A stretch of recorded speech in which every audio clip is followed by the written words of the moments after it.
Adler's main idea is not just to understand people, but to help them become the best that they can become within a philosophic framework, which means what? He was essentially a social scientist in a sense, or had a social psychology. He believed that the key to finding significance, security, happiness in life was through building yourself up and making a contribution to the lives of other people. It's very social in this respect. It's not inter-psychic in a way of working out inner things. Yes, we work on those things, but for the purpose of reaching out to other people, connecting, and giving them something. So if I were to simplify Adler's work, or oversimplify it, I'd say what he's essentially doing is he's asking us to help people conquer egocentricity and become other-centered. Not in the sense of sacrificing. Many people misunderstand this. Not in the sense of sacrificing oneself. Because some people have a bad feeling about altruism.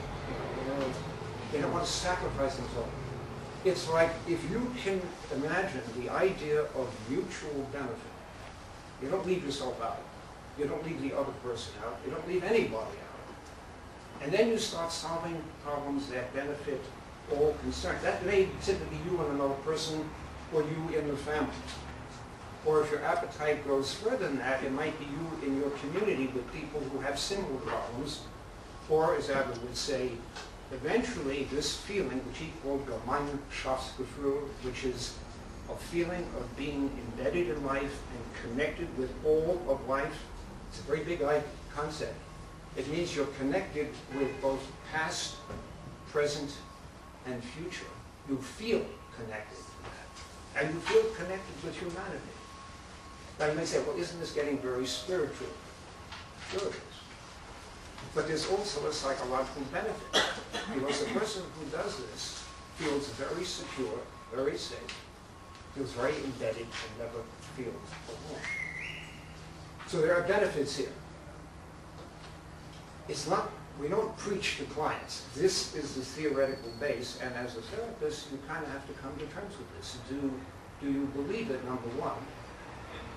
And number two, can you live it?